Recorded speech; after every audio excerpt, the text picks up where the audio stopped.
Oyster entitled Wireless Communication Facilities and to revise section of chapters 346-5 of the code. Councilor, please state your presence. Good evening, Supervisor, members of the board. Matthew Rose, the Office of the Town Attorney. Supervisor and members of the board, we're here today to consider a local law to add a new Chapter 242 to the Town Code of the Town of Oyster Bay in order to regulate the growth and installation of wireless telecommunication facilities throughout the town. In recent months, we've seen new growth of certain types of facilities which have had an impact on our residents and their quality of life. At the supervisor's direction, we swiftly moved into action in order to implement regulations in the form of this local law that will regulate the applications for, the review of, and ultimately the installation and maintenance of those facilities. Our goal here today is twofold. First, to consider the local law, but more importantly to consider and adopt, where appropriate, the input of the community so that we are most responsive to the needs and the desires of the community. The proposed local law was drafted by the Office of the Town Attorney with the assistance of expert counsel that was retained at the approval of this town board a short time ago. And I think it's worth emphasizing the quick and swift pace in which we've moved to implement these regulations in a way that will responsibly, lawfully, and appropriately regulate wireless telecommunications facilities. We first learned of this issue within the year, and the truth is it was only within, let's say, the last month and a half to 2 months, that the first installations began to pop up throughout the community. And so what we've done was to retain expert counsel, to notice a public hearing to consider this ordinance, and ultimately to bring it on for hearing. The features of this ordinance will require building permit applications from the Department of Planning and Development, which will be subject to intensive review by an outside consultant who is expert in the area of telecommunications, to be paid for not by the taxpayer of the town of Oyster Bay, but by the applicant, the telecommunication provider.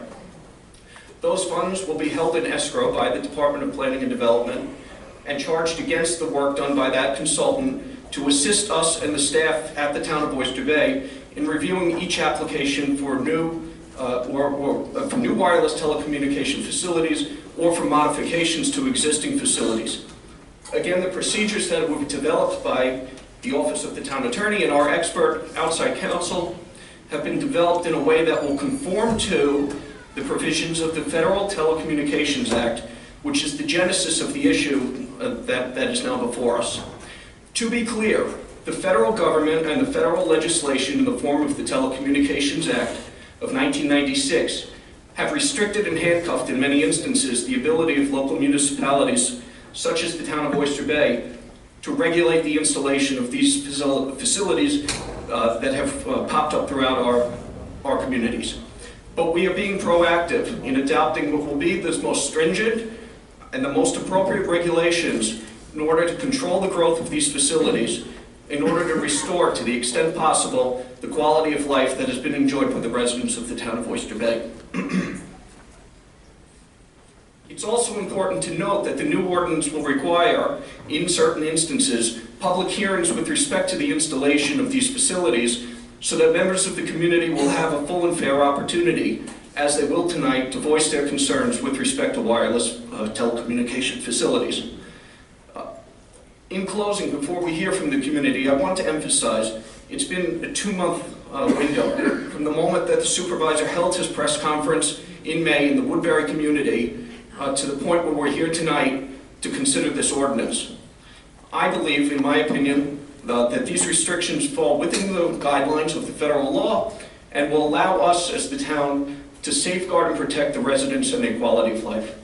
And with that, if there are any questions, I'll consider them. Is there any other community that has such safeguards? The town of Hempstead has a code similar to ours. There are several others throughout the United States. Thank you. And Matt, once you've had an opportunity to review our code as well as the codes in other municipalities, Would you categorize ours as the most stringent in the country? Stronger. Stronger than any other municipality? It's certainly stronger than the code in the town of Hempstead, and as far as the codes that I've seen on the e-codes library online, it would be the strongest that I've come across in my research. Yes. In the nation? Yes. Thank you. Well, I'm very glad to hear that we're pursuing this aggressively and that we're going to have a stringent code, or that we're considering the most stringent code in the nation. My concern is with the federal law. You mentioned that this will be in compliance with federal law. So when this was drafted, you looked at that very carefully. This would withstand a challenge under the federal laws that govern this. Councilman, let's not fool ourselves. The telecommunication providers will do what they feel fit in order to preserve their interests. And so you cannot ultimately predict the outcome of any litigation. But I do believe that this ordinance, if adopted by this board, would comply with the contours of the 1996 Federal Act, along with any state regulations or laws that may come into play. So it was drafted to withstand such a challenge? That's correct. Okay. Thank you. After our conversations, you know that I'm 100% in lockstep with our residents.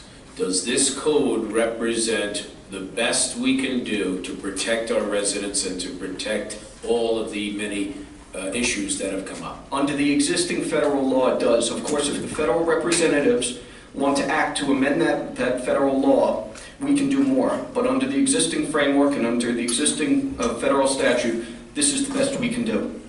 It's important to point out, as you know, and some of the residents know, that we have written and contacted our federal senators' offices to implore them to amend the law to give us the rights and to give all local municipalities more rights when it comes to the placement of these. That's correct, and certainly in any contact that I've had with any resident, I've emphasized the point that we need to reach out to the federal representatives because ultimately they can change that law. But until that happens, this is the course of action and this is what we need to do. Are there any other questions? Now, have we reached out to our federal representatives We have, yes. and response? Tepid. Thank you. I have letters on file from my office where we've written them and I've shared them with some of the residents. Thank you, Matt. Okay, very good. We have speakers on this legislation, starting with Dr. David Berg.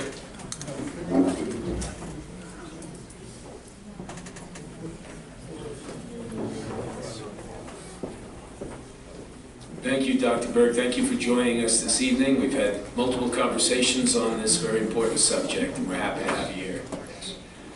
Dr. David Berg, Syosset, New York. Town of Oyster Bay Supervisor Saladino and council members. My name, as you well know, is Dr. David Berg, and my wife and I have been Town of Oyster Bay residents for 27 years. I have come here this evening to discuss some important amendments to the new proposed wireless telecommunications facilities ordinance that the residents of Tobay are demanding. Specifically, in section 242-5I3 states, with regards to the balloon test, it dates, including a second date in case of poor visibility on the initial date, times and location of this balloon test shall be advertised by the applicant between 7 and 14 days in advance of the first test date in a newspaper with a general circulation in the general vicinity. Well, I had a professor once who said, when a sentence has the word general in it more than once, that's a little too general. This method of informing residents for such an important issue as visual impact of a proposed cell tower is woefully inadequate.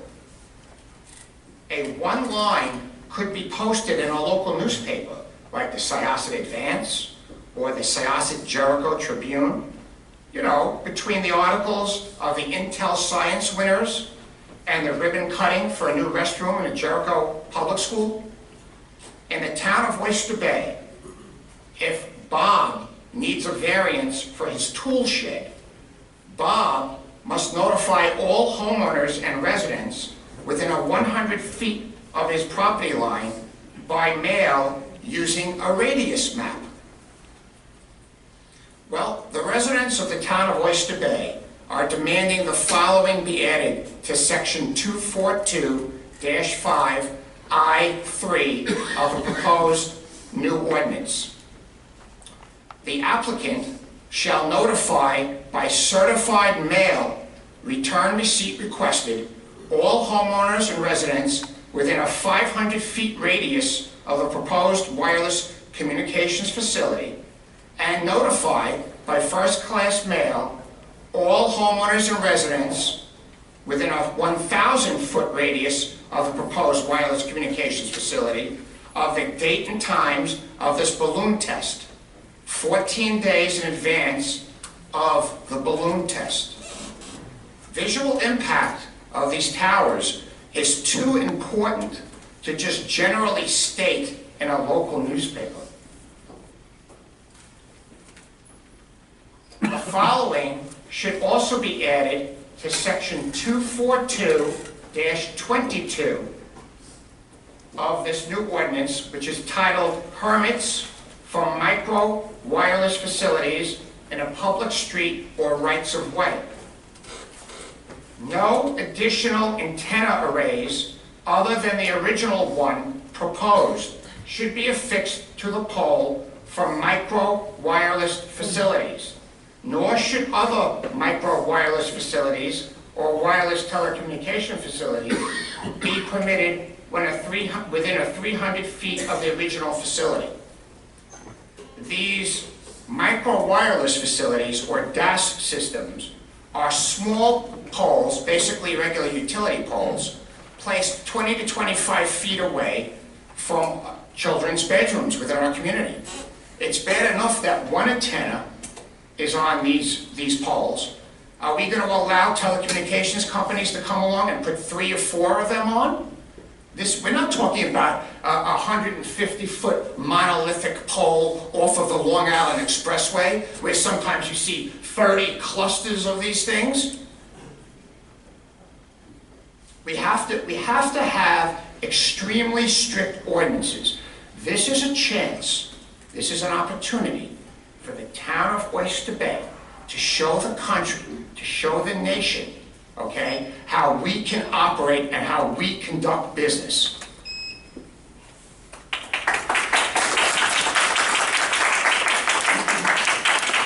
That's exactly our intention, Dr. Berg. Thank you. The residents of the town of Oyster Bay are demanding a new section be added to the proposed ordinance. By the way, this ordinance is very, very similar to the Hempstead ordinance. And I do applaud the town for handling it in an expeditious fashion and getting that out there for the residents to review. Thank But you. there has to be some tweaking to it. Again, we have the opportunity of making this the strongest, hardest ordinance in the country. Why shouldn't we? Don't our residents deserve it? This new section should be titled FCC Compliance. Now, the background for this new section is that the Telecommunications Act of 1996 states that wireless telecommunications facilities must be in compliance with the FCC's regulations concerning RF emissions. It's written right into the Telecommunications Act. These facilities emit RF radiation. That's an undeniable fact. Even Crown Castle says they emit radiation. These devices are not in a climate-controlled computer lab at IBM. They are outdoors, subject to the harsh weather and climatic elements and changes of Long Island, like snow, ice, hail, sleet, rain, hurricane-force winds, like Hurricane Sandy, nor'easters, changes in temperature between 0 degrees and 100 degrees Fahrenheit.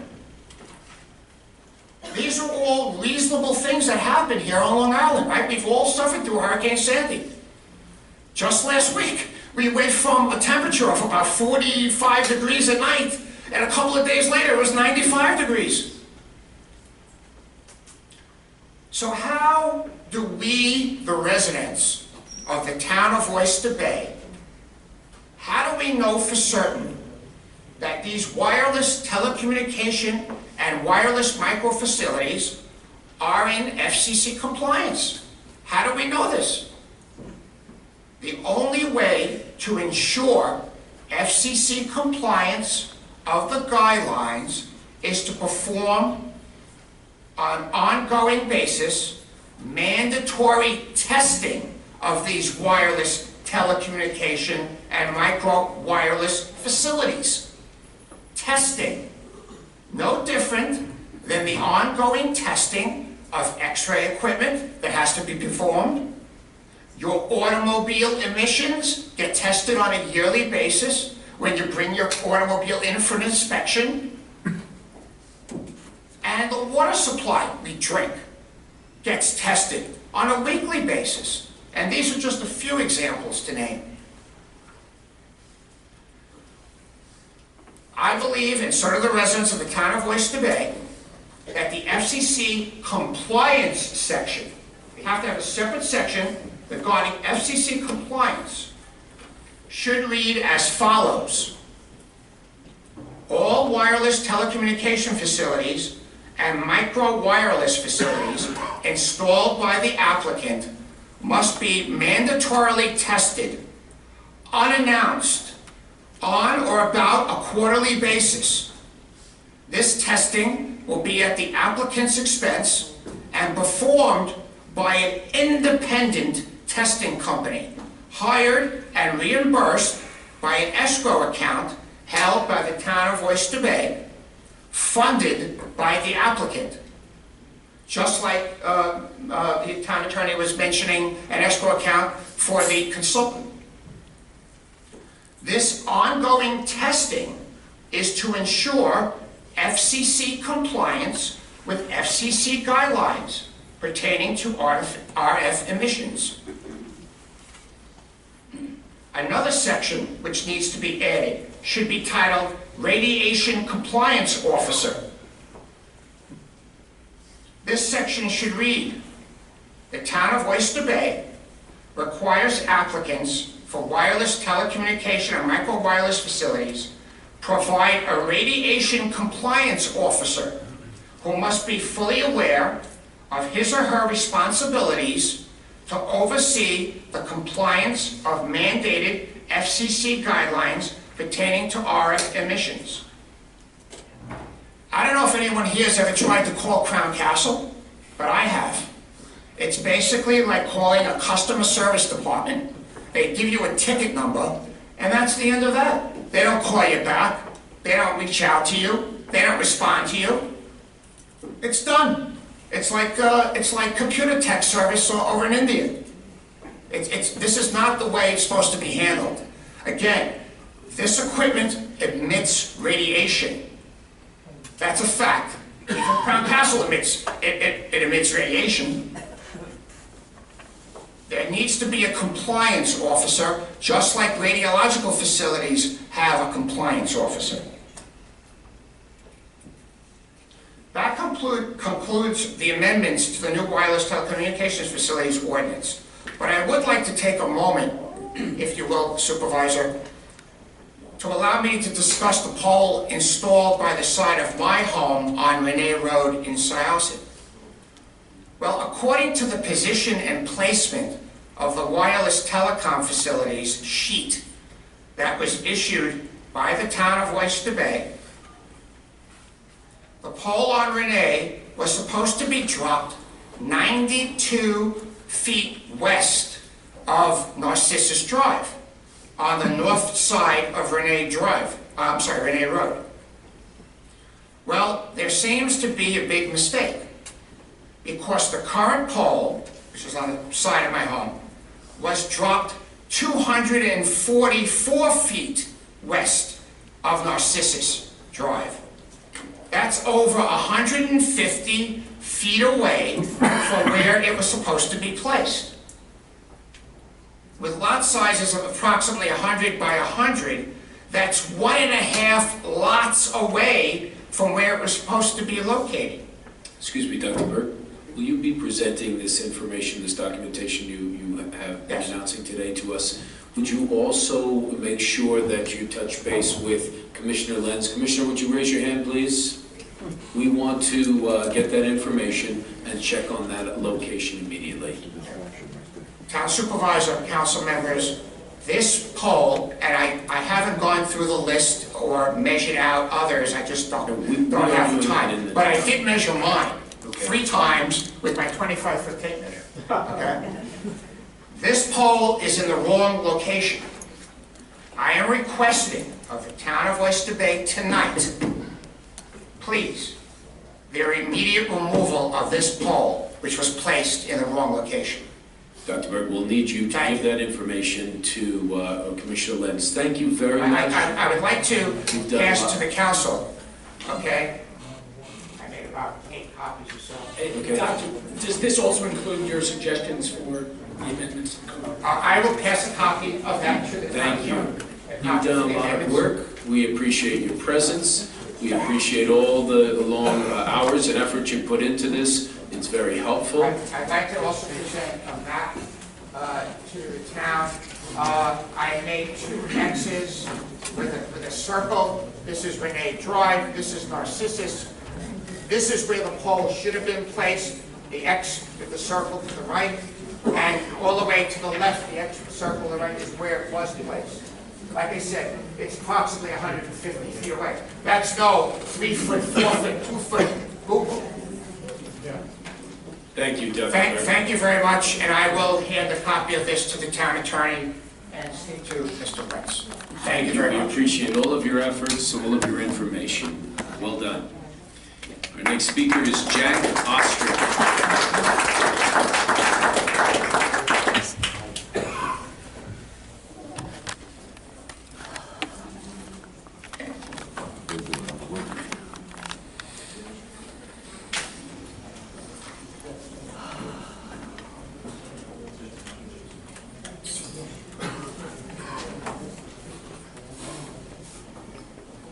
Good evening. Thank you for joining us. Good evening, everyone. My name is Jack Ostrich, 1 Elm Street, Woodbury, New York. That's my address. I'm the president of the Hunting Hill Civic Association, one of the areas that first brought this issue to the attention of the council. I'm here to commend our supervisory board for their work to properly update our town code to keep up with the changing nature of telecommunication structures that are proliferating. While I recognize the rights of carriers to install equipment structures in line with the Telecommunications Act of 1996, it seems to me that the explosion of technology in this area has resulted in increasing choices available to these companies for installation of equipment. And our codes, which have covered these structures as they were originally written, have now moved out of date. It's therefore timely and appropriate that our town update our code to keep up with their advances in technology. Despite objections that I anticipate from industry representatives, I believe that there is nothing but good intentions in the board decision to update our code at this time to more closely align our regulations with the changing nature of these wireless infrastructure structures. Residents in the Hunting Hill area of Woodbury were notably distressed about the undisclosed and therefore unexpected appearance of these structures near their homes. This, it seems to me, could have been easily avoided had the equipment installers had the simple courtesy to reach out to residents in advance of the construction of these structures. The members of my community are intelligent, educated, and commercially reasonable people who would have engaged in constructive dialogue if given a choice. In this vein, I think it would be highly desirable to add to the code a required process of pre-hearing meetings between the town, wireless communication companies, and either a few residents directly affected or their local civic association in the area where the prospective equipment structures are contemplated to be installed. What I mean by a pre-hearing meeting is as simple as creating a requirement that during the permitting process that the applicants be required to alert and meet with residents and/or their local civics that represent them prior to the completed application for a permit of a structure that directly affects them. The discussion would seek to balance the concerns of residents, local officials, and company representatives in an effort to find a compromise solution in advance of a public hearing on permit applications. This would serve to keep temperature of residents, elected officials, and communication companies down by speaking privately first before coming to a public hearing.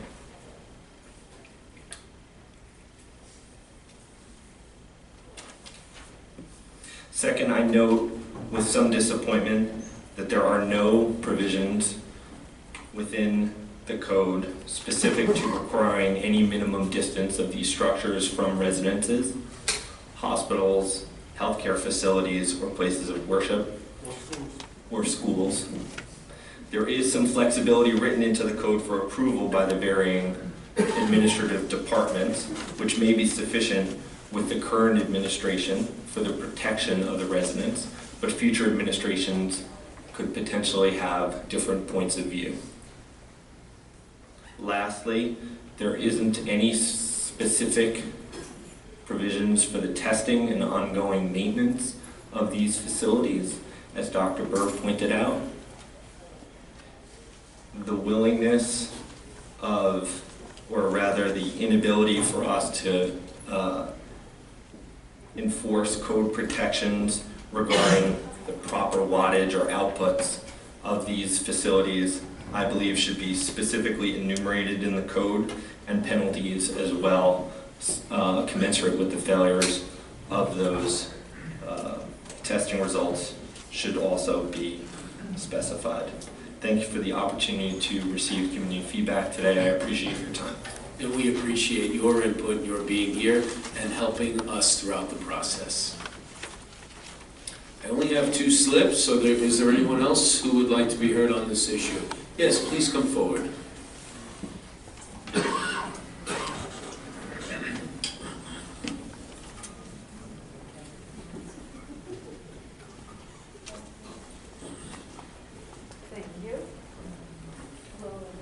Hi, could you state your name and address for the record? Jerry Fuller, 14 Calvert Drive, Syosset, New York. I was born in Seaford, raised my kids in Woodbury, and the last 25 years living in Syosset. All of a sudden, on our street, 7 houses, Calvert Drive, there's a cell tower on one end and a cell tower on the other end. Just that little strip. I wrote a very short paragraph so I would remember what to say.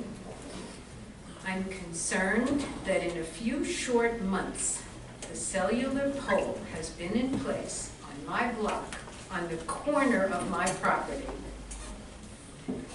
The tree that is within mere feet of the pole is dead. I have a picture for anyone, which I would love to submit. Certainly. And in Law and Order, they submit their exhibits. These are my exhibits. That's my son looking up at the dead tree. Here's a picture of the street with the tree that is a town tree that is now dead. There you go. And I'd like to continue quickly.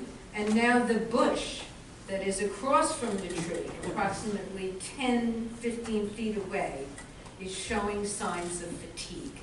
It's a bush on our property that my husband and I just recently trimmed, and it was fine. and now it's turning brown. I can't prove a direct relationship, but this certainly gives me reason for pause. I can state with certainty that the cellular poles devalue our homes, are aesthetically insulting, if that's acceptable to say. They create noise pollution, it's buzzing, and they are becoming eyesores. Because what's happening, and here are some more pictures for you. I have three, they're all the same, but this is one end of the block. People are beginning now to staple solicitations and postings over and over on the poles. So the whole look of the neighborhood is changing. The town approved the permits to allow these towers to be installed. We had no clue, and we're devastated, frankly devastated. Should I give you my words here too? I'm happy to. And not only would I like there to be changes made to the codes, as Dr. Berg explained, I would like these poles yanked out of there and relocated. I don't know where, but I don't feel there should be these poles right when we walk out of the house. And I will tell you that when the pole first went up and we were so upset by it, I said to my husband as we were driving down, where our neighborhood is across from Stillwell Woods, and it backs up the high school. I said, well, at least there's that beautiful tree that has been there all these years, so that you see this green tree, at least in the spring. What happened? The tree is dead. So I'm imploring you, please, do something. It's bad. That's the purpose of this evening's hearing. Yes. Thank you. You're very welcome. Okay. Please step forward.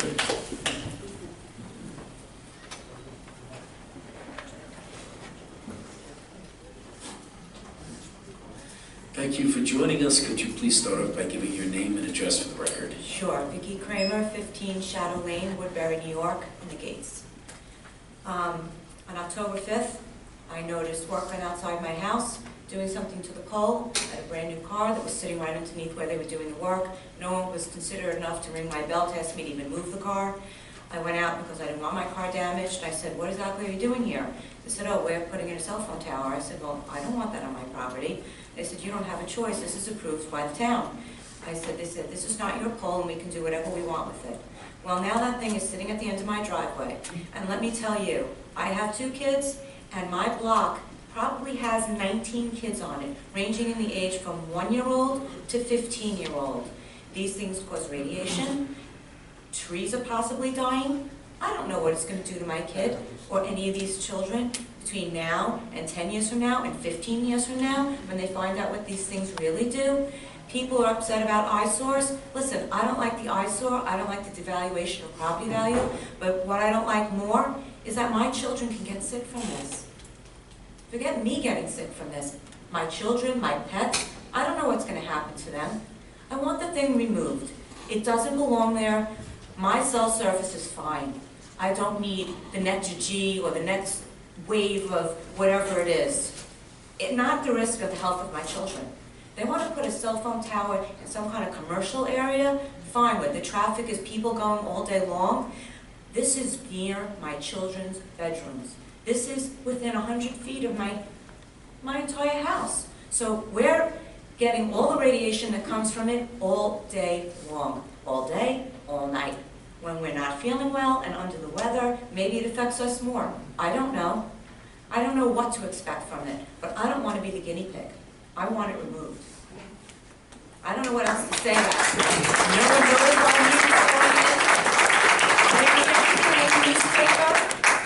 I didn't see anything on the news. They showed up on my house on October 5th. And not only that, the amount of them they're putting in the neighborhood is ridiculous. There's a newborn baby in the beginning of my street on Shadow Lane, opposite side of the street as me when you're pulling off of Plainview Road. The baby was born and moved into that house the day that that cell phone tower was put there. Now, so that's at one end of the street. I'm about 3/4 on the other side of the street, there's one there. There's an intersecting street called the Bray, there's one there. You make a right on Orchard, there's one there. They're everywhere. How many do you need of these things? It's ridiculous. And let me tell you, if one's admitting rays, they're all admitting rays. What is the group conglomerate of all of these rays and how it affects us? So as much as I'd like to keep my property value up, yeah, that would be great. As much as I'd like to not have it because it looks ugly, fantastic. But what I care about is health. That's what I care about most. And I think you should care about that most. Because when the residents around here start getting sick, who's gonna bear the brunt of that? The people who run this town. Thank you. Mrs. Krieger, can we assume you are in favor of today's proposed legislation? I am in favor of it, and if it helps and prevents anyone from getting one in the future, absolutely. But whatever goes on here today has to also take into consent the ideas of that there's people living with them now. I think that if anything, until we figure out what kind of radiation is coming from this, if they've been installed properly at proper distances from people's houses, somebody should come around and see that they're even in the places that they're supposed to be. I don't know how Dr. Burke found out that his wasn't even in the right place, but who knows if mine's in the right place? I have no idea. I don't know how to go about doing something like that. But the bottom line is, if, like what he said, if weather comes around and disrupts it, maybe more radiation is going to start to leak from it. I don't know. And I don't want to be the guinea pig of it. I really don't. So something needs to be done about the fact that they're there now. And until you guys can figure out what's going on with them really and truly, they should not be allowed to be turned on. If they are currently on, they should be turned off until you guys can figure out what the true real deal is with these things. Thank you. Just so you know, we're going through that process right now. Yes, we have, sir. This gentleman with the beard.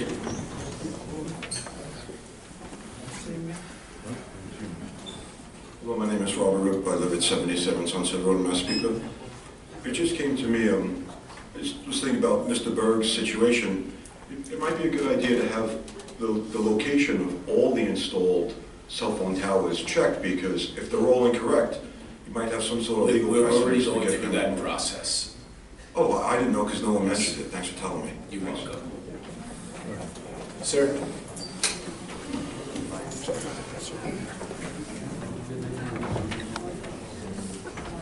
Ryan Coyne, 87 Twin Lawns in Hicksville, members of the council. I wasn't prepared to speak on this issue, but planning on it anyway, but I happen to know a lot about electromagnetic radiation, microwave radiation, technology in general. I traveled the country speaking about technology, most recently last week at SUNY's, all of the universities of SUNY, at their marketing convention on practically applied virtual reality in the higher education space. So I'm somewhat of an authority on how these things work. Eyesores, completely agree. Proper placement, completely agree. I just want to make sure that the council and some members of the public understand that not all radiation is the same. A pack of cigarettes has more radiation than what a cell phone tower emits. With a Geiger counter, you can measure that. So most radioactive place on the planet is actually not Fukushima. It's actually a smoker's lungs. You can actually use a Geiger counter on somebody's chest and observe that.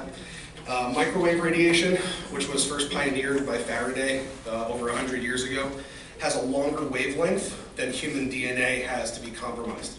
So if you ever take a piece of cheese, or 2 pieces of cheese, put it in the microwave without the spinner in there, run it for 10 seconds or 5 seconds, it's a fun experiment to do on a rainy day with the kids. You can actually, with a ruler, measure 2 inches in between every wavelength of the microwave radiation, which is 2.4 gigahertz as per the FCC. All the equipment that's installed in the towers is governed to only use certain frequencies within a very narrow spectrum. If you remember back in 2009 when they made us do the digital converter boxes for TV because they were turning off the analog, they were auctioning off from 670 megahertz to 912 megahertz of spectrum to Verizon, T-Mobile, Sprint, Google, and a host of others nationwide in different regions. All of this science has been being done since the 40s. We do know what this does and doesn't do to certain people's cells. However, when it comes to the environmental impact of electromagnetic radiation, a pole being right up against a tree The alkalinity of the soil changing due to the pole itself, the materials used to treat the pole to make it stronger against the elements, to make it less resistant to rot and different things, that can absolutely poison the soil and kill a tree nearby and eventually a bush. And I would recommend to anybody experiencing that to have your soil tested, absolutely. However, Replace my trees. yeah, I'm Should not... I call for that? Mr. Coyne, if you could address your comments to the board. Yeah, please. yeah. I recommend, soil testing to make sure that the companies, when they're installing the poles, are making sure the pH of the soil has not been radically changed over a course of, 3 months, 6 months, or a year. But the actual radiation itself, radiation comes from the sun. You get sunburn. Sunburn is actually your cells killing themselves on purpose to avoid making bad copies of themselves. Because your DNA gets damaged by UVB rays, but not microwave radiation, which is what the cell phone towers are. All the cell phone towers are ground to ground. They do adjust themselves when they detect other towers that are close by. The power is reduced so that they're not overshadowing each other. So the more towers, the lower power they need to get the signal further, so that's also of merit. As long as they were strategically placed, research going back to the 40s, totally independent studies, ones that I've been really interested in as a super techie geek since, forever. I was born in '86, so I'm living through all this stuff. I can tell you with a very high degree of certainty that it does not alter human DNA or cells. The EMF radiation electrically, like the buzzing that you hear from stuff, electricity in high amounts and high voltage absolutely does have a biological impact on plants and plant life, but not the radiation itself. It's not cancer causing. Just wanted to express the science that I'm very intimately familiar with to the council and beyond the record.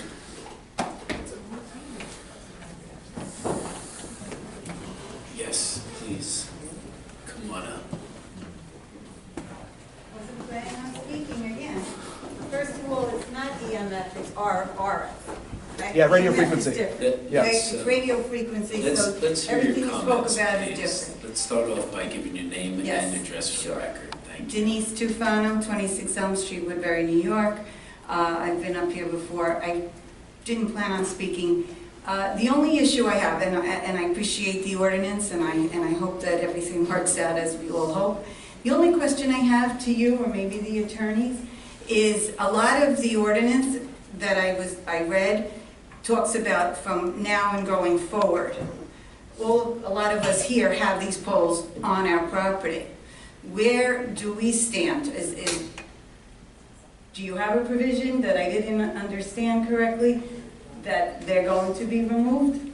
Is that part of the ordinance or your plan? or your Would you please negotiation? step up to the microphone and describe the process? It's a very reasonable question. It is, and the ordinance does speak to applications moving forward. As the board knows, and maybe some members of the public, Crown Castle recently commenced a certain piece of litigation regarding the installations that have already gone into place, along with the town's actions in rescinding or vacating or otherwise affecting the right-of-way permits that were issued early on this year. That litigation is where the issue of existing poles will be resolved. And given the ongoing nature of it and the pendency of the litigation, I don't think it would be proper to comment much on the merits of that litigation at this point. Without commenting on the merits of the litigation, what you're saying is that the purpose of that litigation is to get the poles off of the existing locations? Or Crown because he Castle- rescinded the permits? Crown Castle brought the litigation against us. Now, of course, in the context of litigation, there could be any number of results, but I don't want to speculate as to what those results may be. By passing this resolution into the town code, does it give the town more of a hand in negotiation with Crown Castle as it relates to those poles that have already been put up? To answer that would require me to get into the mind of Crown Castle, and I'm not sure that I can get myself to that place. I think it would be in everyone's interest, however, that we sit down, as we have recently, to discuss these issues and see what resolution, if any, can be reached. That's disappointing. I was hoping for a better answer. Because we're under litigation and Okay. because of the complexity of the federal law and what will take place in court, we have been told by council to limit our comments to a very narrow point at It's in this. litigation, so it's not up for complete discussion, I guess. We have to limit our comments as to not hurt the town's position. Okay, I understand. As you said before, you're looking into, I guess, the permits and the locations and to seeing if Changing them everything was radically. done properly? Yes. As the building? Yes. Because mine was a completely new pole that was installed. This is not something that was there. I lost my thought. Okay, I just wanted to make sure that you were looking into that. Oh, my other question was, I never got an answer if mine is actually working. I know some people hear humming. I don't think I hear humming, so I don't think it's on. But I would love to know, being that they cease and desist, does that mean mine is going to stay the way it is now and I shouldn't one day wake up to find out that thing is on? Mr. Bishop, would you please step forward to answer a few questions?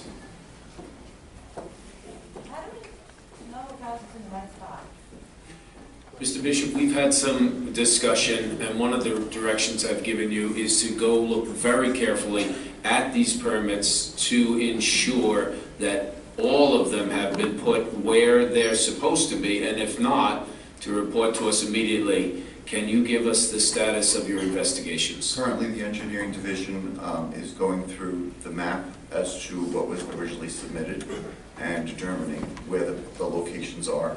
When that's compiled, then we'll make that public. And are they also going out in the field to take specific measurements to ensure that we know exactly where they are and if there's a differential? Where they are and then where the difference is now.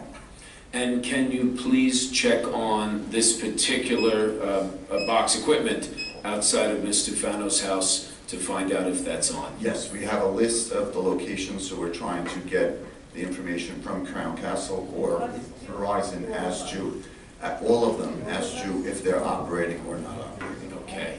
And I'm going to ask you to share that information with Mr. Rosea so that he can get to all of the residents, because I'm sure everyone wants to know if their equipment is operating or not, and I think it's most appropriate that we're doing that through the town attorney's office. Yes.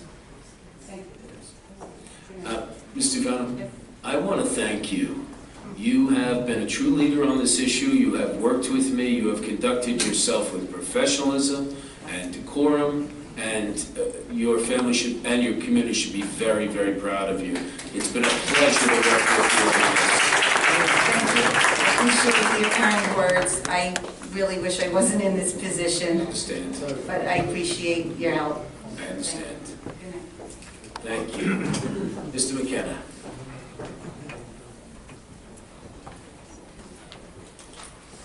Good evening, Kevin McKenna, Syosset, New York. I've been at the last few meetings where this has been discussed, and my thinking was along the lines of Denise Stefano's a little while ago, and I just want to expand upon that a little bit. A lot of times things are said that they're going to be done, and this issue about whether they were active or not, that was a discussion before, and it appears that although it might have been done, it's not communicated to these people behind that have these poles in front of their homes or wherever. And on the town's website and Facebook page, there's certainly so much information about pictures being taken, awards being given. I can go on and on. And this particular topic, you have it on the town's website. You have the copy of the ordinance that you read today. I don't understand why. First off, there should be, these residents should have a single point of contact that when somebody shows up, which they could, somebody could show up tomorrow to put a new pole, they should have somebody that they can call, just like earlier, the ShopRite, Mr. Esposito was calling the attorney from the people who did the presentation, Crown Points or whatever it was. So they should have somebody that tomorrow morning at 8 o'clock, somebody shows up, they're gonna be like, what do I do? You heard somebody say that you call Crown Castle and you get a recording. They need to have a point of contact. You know, what really dismays me is that I read the lawsuit that was served upon the town from Crown Castle, and it says in the lawsuit that the town, before they issued these right-of-way permits, it says in the lawsuit, and again, this is what Crown Castle says, I doubt they're going to be lying in a lawsuit, that somebody from the town physically went to the locations and walked the sites before issuing the permits. I hope that the person who walked, well, first of all, whoever walked that site should be right now calling up each resident near the site, and they should be making sure that they went in the site, that they met with Crown Castle to see if they did what they were supposed to do. It just seems like there's too many people involved in this issue, and if we truly had somebody out there who met with Crown Castle before they gave the permits, then that person right now should be meeting again with Crown Castle. I mean, obviously we have a contact at Crown Castle. You know, I spent 20 years, you asked me 2 times if I've been in the insurance agency, in the insurance business. I spent 25 years in the telecommunications industry, and I worked for a major company.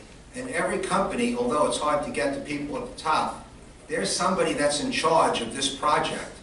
And if we don't know who that is at this point right now, then shame on us. And I believe that we do know who it is, and we should be meeting with that person and saying to them, let's fix this problem, which apparently has not been done up until now. We're dealing with a lawsuit against us, okay, which is mainly having to do with health issues, which, you know, good luck with that. That's already been tried, proven, and lost, and it's not going to be won.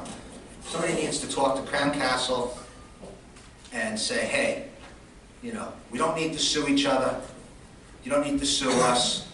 They said they're reasonable people. Okay, I spoke to an executive at Verizon Wireless last week, and they said, Kevin, I wish that you would have called sooner. It's too late. A lawsuit's already filed, and shame on whoever for not calling up somebody at Crown Castle before they served the lawsuit and working this out. And these residents need a point of contact, and I don't want to hear at the next meeting somebody come up again and say, I still don't know whether or not my tower's turned on or not. You know, do what you say you're going to do. There's too many people involved. You need to stay with Mr. McKenna, I'm assuming that means you're in favor of this legislation. I'm in favor of the legislation, but the legislation's a day late and a dollar short, okay? It's great going forward. You just actually reminded me of a question I forgot to ask. What's the purpose of the town of Oyster Bay giving out permits in the first place? Is it to just make money, or is it to make money on a permit fee, as well as make sure that it's not below? The FCC law of 1996 says that towers are not supposed to be below 50 feet. Has anybody checked these towers to make sure? I've seen below 50. Right. The law says, the law, okay, you can call them up and say, guys, you're not abiding by the law if the repeater tower is below 50 feet. That has not been done. That's why we are in the process, and that's why we do have the law firm in place. But I thank you for your You comments. say you're in process, but this should have been the first thing. Well, going back to Mr. since you McKenna, asked me we a are question. doing the things that you are suggesting. When you rescind the contract, which you say which you have, because that's why you're being sued, what happens with the rescinded permit for that pole? Does that give the town the ability to go and say, what happens when you rescind a permit? Do you just rescind it, get sued, and now say, okay, now what do we do? What happens? That's a question. Mr. McKenna, this is... You don't have the answer to the question, I understand, but they have the answer to the question, and for you to not want them to answer it means that thank you, you're Mr. rescinding a McKenna. permit. Thank you, What's the Mr. purpose of rescinding a permit? Mr. McKenna, thank you for your comments. What's the purpose? To get sued? Thank you, Mr. McKenna. Yes, would you like to step forward, please? Just to alert you to what is going on, some of that information was not accurate. We have put in place one of the top law firms in the nation, and we are in the process of going through all of our legal channels to protect our residents, to stop this process, and we are in the process of asking them to remove these repeaters on a number of grounds. Thank you. Would you please give us your name and address for the record? Joan and Herb York, Calvert Drive, Syosset. Okay. I do agree that there should be a point person because since this whole thing started, and for us it's been a couple of months, we've been told, you know, we don't know what the town has told us. We don't know what the polls are. Call PSEG, the electric company. We've been told call Crown Castle directly. We've been told the former administration approved them. We've just been given the runaround. Okay. And we have a point person. And and he's right here. His name is Matt Rosea. And I'd like you to please... Well, the point person who called me and reached out to me, which I appreciated, was Mr. Scaglia. Ron Scaglia of my office. Is he here? I'm not positive that he's in the room, but yes, he represents And then Mr. Sheehan called. Is he here? Yes, he is. And, you know, then I was told the highway department chose the location. So reading through most of the ordinance, I'm sorry, I'll give you a minute. You know, I didn't read it verbatim, but I got the gist of it, and I think it was page 6 and 7 that said any existing towers, any approved permits, they're exempt from this. So that was a major blow to people who had this right in front of them. We are, just so you understand, one of the asks that we have in this process is to remove those poles that have been put in residential neighborhoods. I'm not seeing any of that in writing, and that's concerning. I do feel, and maybe it was before your administration, with all due respect, I feel the ball was dropped, and I feel that in order to, what do you want to say, get reelected, but in order to have faith in this administration, maybe in good faith, you should negotiate with Crown Castle and give them a little extra money. They'll have work, and they'll relocate them. I know it's an expense, we are in the process of negotiating with them. We have hired one of the best law firms in the country to assist in this process so we can be successful. They have been successful in the past. The town did have a lawsuit, which they lost many years ago, but we're not taking that lightly, and we certainly have picked up the ball. Maybe you'll have better success rate. And one of the other things the ordinance said was something about location away from mishaps. It mentioned the word collision. It's just ironic. I don't know if we can see how these locations were determined. Did you say the highway person is here? Mr. Lenz, is it? Let's have Mr. Rosé come up and address some of your questions because he's in the thick of this. Would you step forward? How were the locations chosen? Because one in the block and one at the end. And I just want to say that on the corner of Calvert and Cold Spring Road, there was a fatality. It's a speed trap. There was a fatality where a high school student was killed on Halloween. It was where Lindsay Lohan's father crashed into a pole and we all lost power for a couple of days. It was where recently the airplane just came down and knocked everything down. It's not a friendly corner for that kind of, you know, potentially very harmful equipment to be coming down, as has been happened in the past. So how was it chosen? Supervisor, members of the board, allegations were made within the context of the litigation with respect to the selection of the sites that are now at issue, or the pre-existing sites. And so once again, I'm going to return to the position so as not to compromise the town's position within the litigation, to comment on how anything was selected with respect to location and permitting. Again, to not compromise the town's position in the litigation, I don't think it would be proper or prudent to comment on how anything was selected or permitted prior to today. Well, I just want to say that when we asked some of these questions at the May 23rd hearing, there was no litigation, and we got the same, we can't answer that. So I don't think it's because of the recent litigation. It's frustrating that we see our supervisor call you up and then you're saying, I can't answer your questions, like, it's just... Matt, what information can we give that does not compromise our case? Well, we know where the poles are, and we know the locations that Crown Castle represented those poles should be. We'll be more than happy to investigate, as we have been, whether or not Crown Castle did in fact place those poles in the locations that they indicated that they would. But again, I'm an attorney for the town, and it's my job to protect the town's interests, and I don't want to say anything on the record that will be used against the town in the litigation. I can't do that in good conscience. Again, if Crown Castle said we'd like to put one here and there, was there anyone from the town who questioned the location, who said, is there a need? According to the ordinance, there's supposed to be all kinds of scientific or engineering information showing that there's a need for it, and it's not just a profit-making, we'll put that here and, you know, we'll give you your 5%.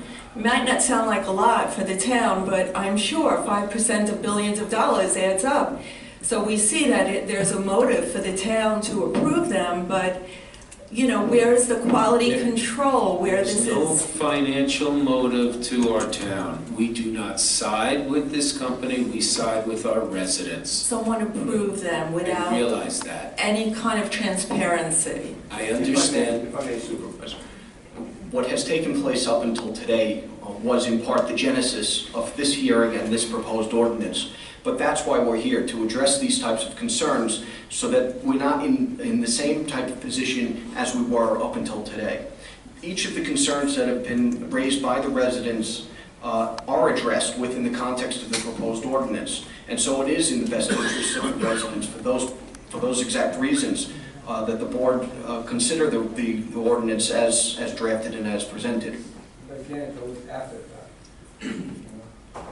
Well, I can address that. I came here on the 31st of January is when I began as the supervisor. Not long after that, I learned of the polls going in. We immediately took action. We denied any more of these permits. We hired a law firm that would help us craft the best legislation. We're going to be fighting them in court and every other way, negotiating with them.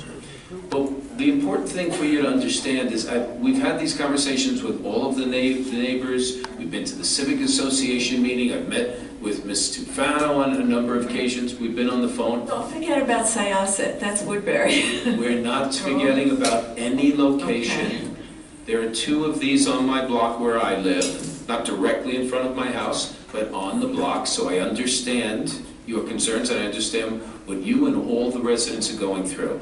I want you to know we are your partners in this. Bottom line, we want him down. We understand that. And we want to be the dead horse and have meetings that we're meeting. We just want him down. We have to follow the law as you would want us to. And there's a law that says that you have to go through a process. One part of that process is the public hearing.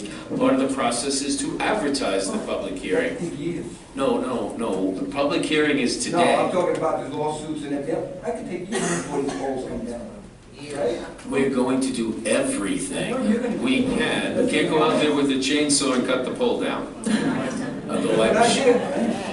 Dr. Berg mentioned adding some ordinances. Could there be something added about grandfathering in the ones that were put in without any notification? That it was some kind of neglectful process that went on. That's the purpose of this hearing, to learn more from what the resident wants, to discuss this with our town attorney, our council team, and these attorneys that we've brought in who specialize in this very specific area of the law. I mean, I also didn't plan on speaking, and I know you have every word that we said, but maybe you could make sure you get in that I'm asking to put in writing in the ordinance something about the existing towers within, maybe you want to say the last year, or you know, we'll include the ones on your block too, but, you know, to put that in writing so that it's not just, well, he said at one meeting and... We understand, and I'm going to direct Mr. Rosea right now and our town attorney, Mr. Nocella,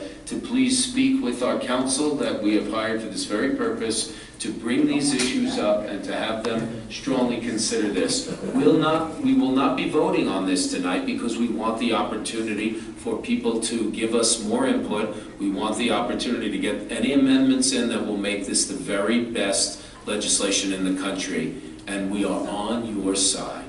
And I did examine that tree that's on the end of the block. I did examine it. There's a perfect, healthy tree. And it just went. It was, we saw. So it's very, the leaves soft. It just went fast. It's got to be a I mean, you're talking like a just month turned that brown. tree down real quick. Thank It's you. a nice sized tree. Thank you. It's a shame. Mr. Fryer.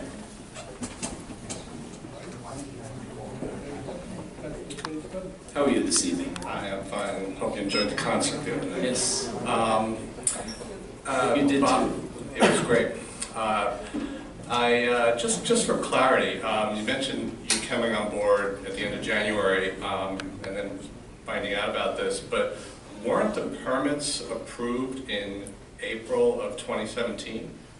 I have to check and see when they were approved. But as soon as I found out about the issue, we immediately sprung into action.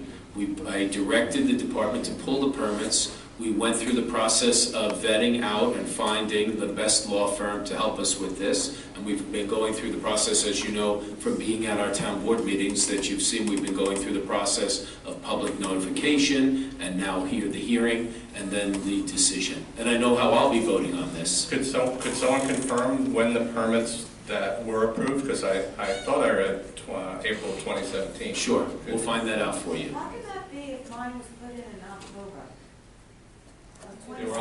There must have been permits granted They apply for them every year. These applicants apply every year for more and more and more. We'll look into that, Mr. Fryer. Thank you. Someone can't answer that here We'll now. absolutely look into that. Thank you. Are there any other? Yes, ma'am.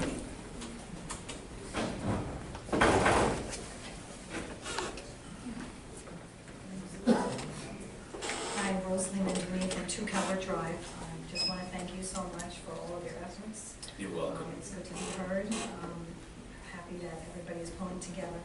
I don't want to repeat everything. Everything pretty much was said, but I just wanted to know what productive steps can we do as a community to work together to get things moving more? Like, do we have to go federal government level? And how can this happen? I'm afraid that it's going to take years. I live at 2 Calvert Drive. It's affecting my own health, regardless of what other people say. I know my head. I have autoimmune disease. I am struggling stress-wise, probably just because it's outside my bedroom window. I also have a private practice where I see pediatric patients. Just buried a 10-year-old boy with brain tumor, cancer. I work with children who are very compromised that come to me going through radiation and all kinds of other things. And it is literally like 25 feet from my house, and I have a home office right there. So it's impacting my personal life, my business. I really want to move, and I can't. My son is still in school. This has been a very big hardship. I know that it's not personal. I know it's a much bigger issue than me, but all I can speak to is myself. And if we can do anything as a community on a bigger level, I mean, I'm understanding that you have a limitation in what you can do because of the laws and everything. And I don't know what else can be done so that it doesn't take years, because I feel like every week I'm losing business over this whole thing.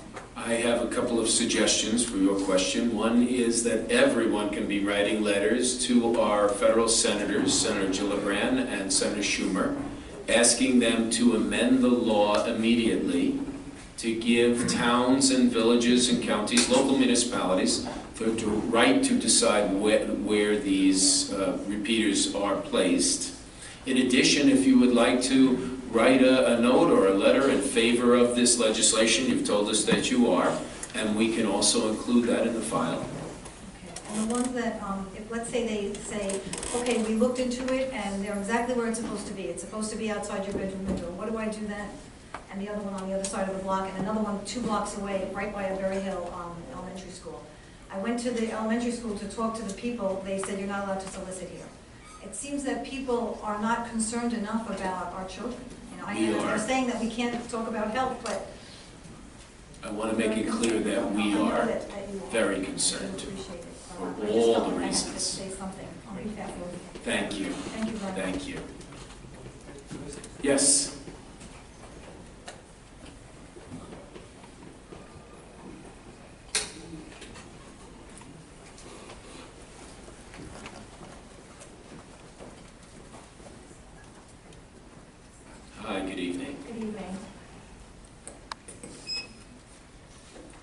name is Margie Rozeski, and I traveled here from Garden City. Thank you, Supervisor Saladino, for allowing me to come tonight, and to the council, and to all the residents here. I want you to know that I feel your pain, and so does another resident from Garden City that is here tonight, because we were put into this situation 7 years ago in Garden City. We felt extremely violated, and I think that's how everybody really feels tonight, and they're expressing their emotions very eloquently, that you know, it takes a lot of years to save all your money and buy the home of your dreams, and when you buy the home of your dreams to raise your family in, and it doesn't have this kind of atrocity, the cell antenna, repeaters, whether it be in your backyard or your front yard. It's the worst feeling in the world to come home and see that your value of your home has diminished greatly because of the actions of big business. And of course, the worry of our health, that's paramount. And I personally have to just say that I think it's quite immoral and unethical of our federal government to not even consider that. And that's another story. We'll have to fight that issue next. But I would like to say that I'm extremely impressed with Supervisor Saladino and the council for taking the very strong stance that you're taking for your residents. I sat here on May 23rd with my neighbor Mary Timmons, and we did everything we could to hold ourselves back from standing up and applauding, because you hired the best lawyers that you could hire, and you're creating an ordinance to protect your residents, and that's fabulous. We think that's terrific. The villages need your protection. I have a concern because we're an incorporated village in Garden City, and I don't know how it works in the town of Oyster Bay, but I know that the town of Hempstead ordinance didn't protect us because we are a village, and it took our village to make their own ordinance to protect the residents in Garden City. And I'm not sure how Oyster Bay is with the villages, but I know there are about 18 of them. So I urge you to work with the villages so that they can also be brought up to par with an ordinance as soon as possible if that's necessary. Certainly. As far as the emitting radiation, we had an instance when I was home, and I don't have one of these in my backyard, but I am a very concerned resident that lives across the street from one. And for me to have to see a worker from Crown Castle come and put on some sort of protective gear to open up the fan that everybody hears all that buzzing noise coming from, because there is radioactive waste being emitted from that, was a sheer terror for me. And I just wanted to bring that to your attention. I think that what Dr. Berg suggested and the other residents suggested about testing anything that does go up, it's extremely important that these are tested to make sure that they are within the standards of allowable by the government, which should be reevaluated, of course. 1996 is quite a number of years ago. So, but I would like to just go on to just say that there are things that all of these residents here can do. And Rosalie, you asked how to be productive, and I'm going to ask everybody to please get a piece of pen and paper and write down that you can contact your New York State Senator. Our Senator Hannan, and Senator Flanagan, and Senator Marcelino, and Senator Phillips, and urge them to please pass a bill that has been presented, and that's bill number S6687. That was presented by Kemp Hannan, and Assembly Bill by Senator Flanagan, bill number A8476. This will help to protect all New York State residents. All of you, us, and it has to do with, specifically, I can read it briefly. Do I have the time for that? I hope I do. There is something in the sponsor's memo that gives a synopsis of what the bill does, and perhaps that would be the most appropriate way. Okay. Here we go.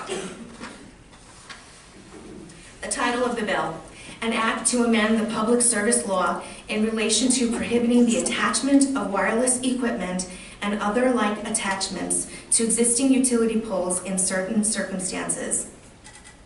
And basically, To give you a justification, many New York residents are complaining about attachments being installed on existing utility poles. Residents argue that not only are their rights as property owners being violated, but that the attachment of wireless broadcast or relay equipment or any other attachments to utility poles could result in potential health problems as they are unaware of the levels of radiation such attachments emit. Moreover, many New York residents are concerned about the effect on their property values as a result of attachments to utility poles. The bill would require an existing easement to be explicitly amended in writing and then filed to include wireless equipment, or a new easement be written and filed to allow the attachment of wireless broadcast or relay equipment or any other like attachment to a utility pole in order to protect property rights of New Yorkers. Basically what it comes down to is we're all in this together, and that's why we're here tonight.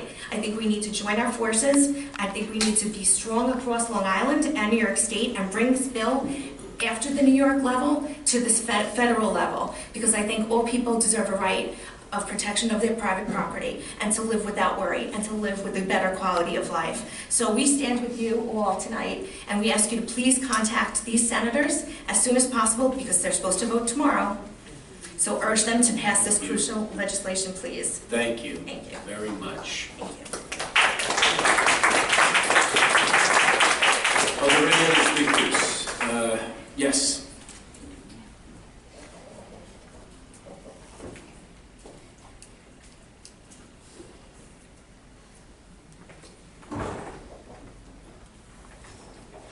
Good evening, my name is Mary Timmons, and I'm from Garden City, New York, and it's a true pleasure to be here. At Garden City, we've been dealing with this for 7 years, and actually it was just last year that we had a telecommunications ordinance passed. And so, you know, we were 6 years. How long are you guys? About 4 weeks? So, I mean, I congratulate this board to the nth degree. And I know that the residents, I am in the same spot as the residents sitting behind me, and it is painful. I ditto Margie's words there. Every day we live in fear for 7 years that the truck is going to pull up. Our block has changed tremendously, but Garden City has it in 10 spots throughout Garden City. I don't exactly know what the configuration is here, but I wanted to say that I think it was Dr. Berg that said that the town of Oyster Bay, you know, they want you to make a statement for the at least New York, at least Long Island. And Dr. Berg, they have made a statement. Everybody on Long Island is watching the town of Oyster Bay and Supervisor Saladino on the appropriate placement, first the removal, then appropriate replacement, away from homes. It has been a hot topic anywhere I go. So I think this is wonderful news for this community to be the first. You don't know this, but we happened to tap the shoulder of the woman sitting in front of us. Guess where she's from? She's not from here. She's from the town of Huntington, looking to the town of Oyster Bay for their intelligent and compassionate ways to handle a very, very painful, I don't know, it's sort of like something is stolen from you, it's your life. So we are looking at you. Now, to the gentleman who was talking about the safety of RF radiation, I want to say I don't smoke. I chose not to smoke, so I don't get those chemicals. I don't lie in the sun. I don't want that exposure either. And I did not want to be exposed to the RF radiation. So Garden City, right after they were put in 7 years ago, we asked them to have a company come in and measure the emissions. I can get you a copy of at least the couple of houses that they were measured, but it's frightening to be in your house with the gentleman testing, and it was independent, and he says, okay, here is your cell phone emissions, and it's around a number 1. And here's your Wi-Fi, and it's around a number 5. Now you go to the next, well, we called it Next G because Next G is now bought by Crown Castle, but he said, this this is the next G emissions. And you go, I'm talking about houses that are more affected than mine. I'm almost umbrellaed over, but you go from a 1 to a 5, and then you're almost further away, and you're at 500, 600. Now, to me, you can't tell me that that is close to cutting a piece of cheese, etc. That was very upsetting to see. So, let's see. I wanted to say that, first and foremost, they're ugly. They're a hideous-looking piece of equipment, industrial. That by itself should be the way that these things get moved. If I asked you as a group, there's a house for sale on Elm Street. I don't even know what's on Elm Street, and a house on Prince Street. They're identical. The blocks are the same. One of them has a cell antenna in front of it. The other one doesn't. Which one are you going to buy? You're going to buy the one with the cell antenna? Raise your hand if you're going to buy the one with the cell antenna. Anybody back there want the house with the cell antenna? No? No? Okay. All right, so there we go. Oh, somebody wants it? No. No? Okay. All right, so we have 100% no cell antenna. Now, if you were going to buy the one with the cell antenna, what's the first thing you're thinking? Everybody. Just the board. Get a break. You're going to get a break on the price, property values. We have 100% here saying that they want the house without the cell antenna, and most people wouldn't even want to buy the one with the break. Okay, so I think that there's 2 points here, ugly and that. I don't know what else to say. I can tell you that in the Village of Garden City, they're on private homeowners' property. They are not on public rights of way. And I can tell you that I already know of one person who's moving from one house to another in Garden City, and the one question she's saying is, I don't want a house with an easement in the back. Real estate says, why? Well, because I don't want anybody coming in here and planting a cell antenna. That's it. Thank you for listening, and I applaud everything you're doing, and I'm going to watch you moving forward. Thank you very much.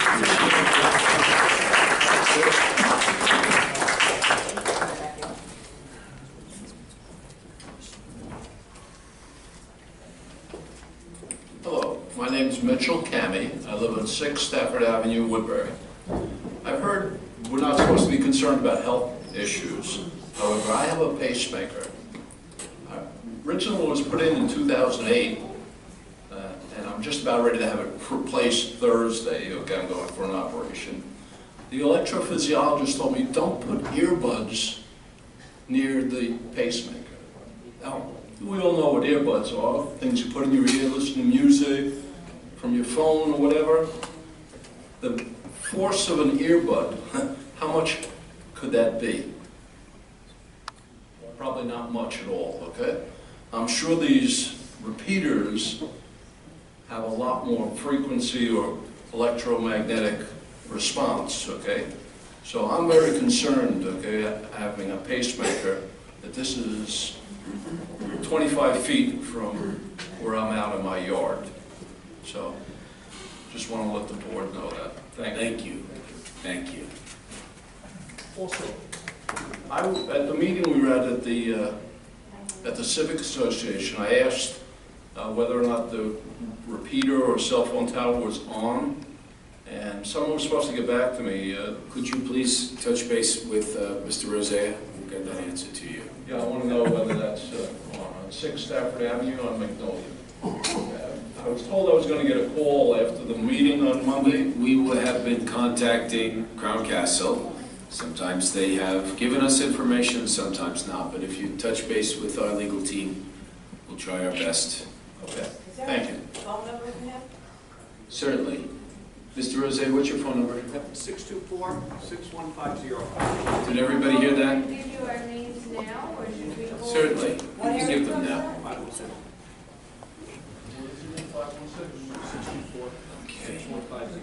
Okay.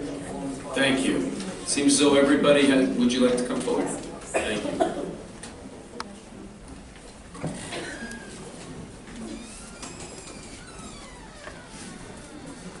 Good evening. My name is Sandra Decker. I'm at 169 Cold Spring Road in Syosset. My tower was mentioned. It is the one near Berry Hill Elementary School. It is in front of my property and it is definitely on because the green light is on. And previously when some workers were there working on it, I went out and I looked and the green light was off, and after they left the green light is on, so I believe that my tower is on. I know they say there is no health issue. I am concerned. It is about 20 feet outside of my son's bedroom window, and it's about 25 feet up in the air. It's definitely nowhere near 50 feet, which is where it's supposed to be.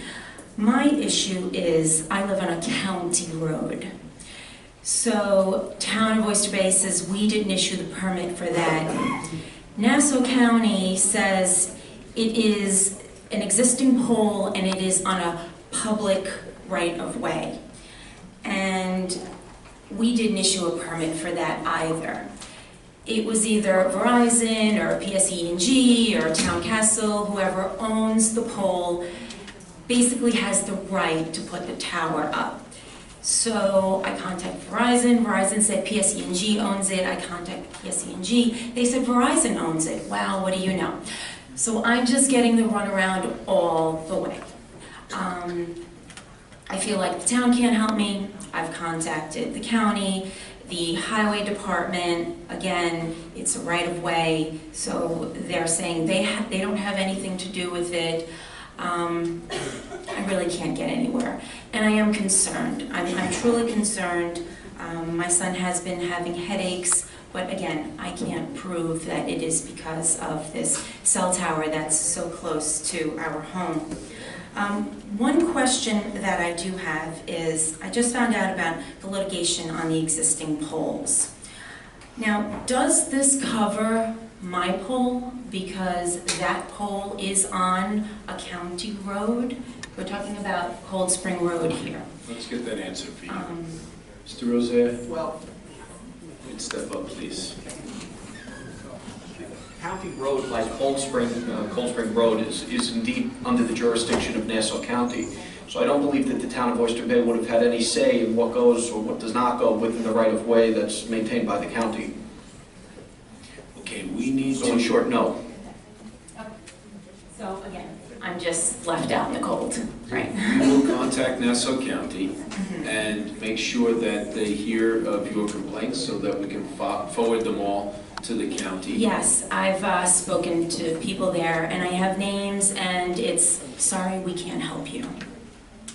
Literally, that's what I have We are going to gotten. look into that. You're still a resident of the town of Oyster Yes, Bay. I am. We represent you. And yes, So I we do. will look into that and we'll put some pressure on them on your behalf. Okay. Thank you very much. Everyone has spoken, I believe, who wanted to speak. Dr. Berg, since you spoke already, if you could just make it very brief, please. I will try. I know it's getting late. I'm sorry. We still have our calendar to get to. I understand. I'm sorry. I just wanted to make a brief comment. Even though the Telecommunications Act of 1996 states that no local government may regulate the placement, construction, modification of personal wireless service facilities on the basis of environmental effects of radio frequency emissions, it also states to the extent that such facilities, and I'm reading directly from it, by the way, extent that such facilities comply with the Commission's regulations concerning such emissions. That's why I spoke earlier about compliance, okay? Real quick, and I'll make this real brief, I summarize this. The U.S. National Toxicology Program, the NTP, basically did a $25 million study, and the study showed that the intensity of radiation increased, so did the incidence of cancer among rats. There's a significant dose-response relationship.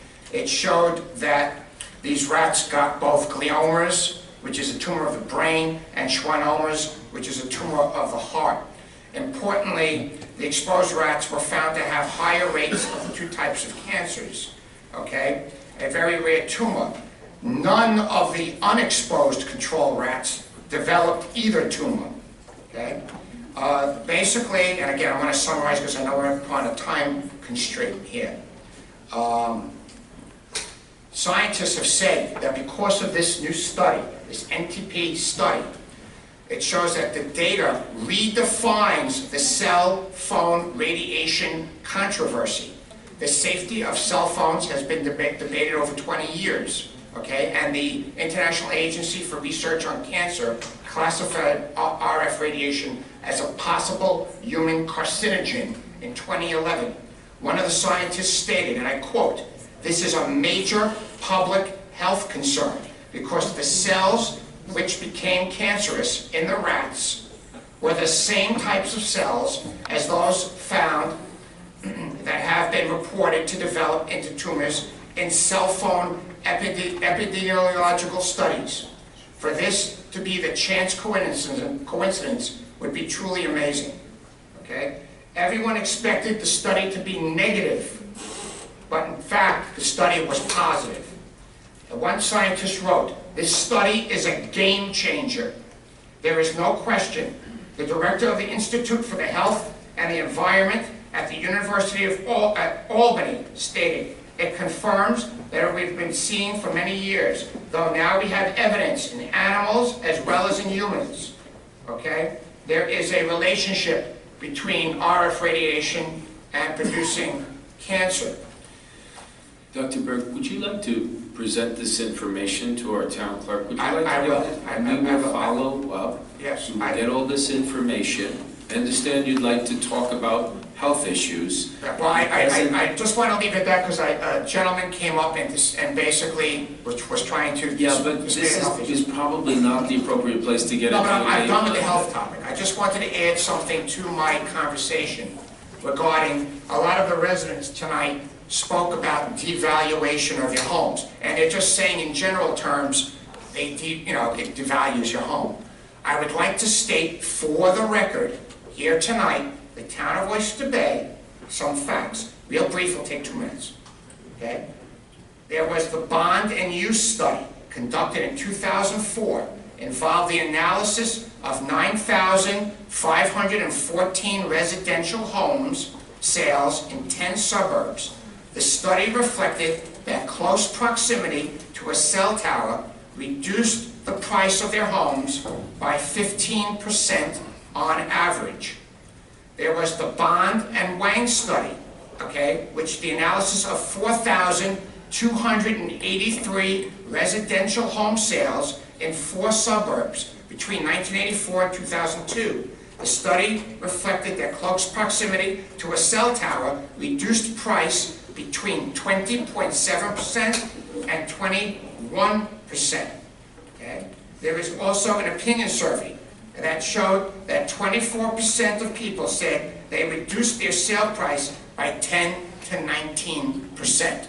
I just wanted to state some devaluation facts for the record. Thank you very much. I know it's getting late. Again, thank you, Supervisor Saladino, for the time to speak. Thank you, council members. Thank you. I would just like to finish up by stating that this is an extremely important issue to our town. We are working on this diligently. We are taking every step to address our residents and protect our residents. And proof of that is the fact that we have pulled these permits. Proof of that is the fact that Crown Castle is now suing us because we are taking a very firm stand on this. We have worked diligently to select one of the top legal firms in the area, if not the country, to represent the town on this issue. I'm extremely confident in this firm, as well as their expertise and their core understanding. And quite frankly, they match our passion to fix this problem. So without going into further information, because obviously we're in litigation, I will ask for a motion to close this hearing. Any correspondence? Is there correspondence? Sorry. Supervisor, you had stated that you received emails? No, I did not state Any that. communications? No. We have some communications in the office, but I'm sure you would like gotten to see that. if they're going to go into the record like Councilwoman Alessio. Okay. Okay. We have affidavits of postings and publications. We have letters of opposition from residents. There are no other correspondence. May I have a motion? Supervisor, I make a motion that this public hearing be closed and the decision be reserved. Second. All in favor, signify by saying aye. Aye. Nay? The ayes have it. Thank you. We will be taking approximately a 10-minute break to give a break to our team. I'm going to email you guys, Supervisor.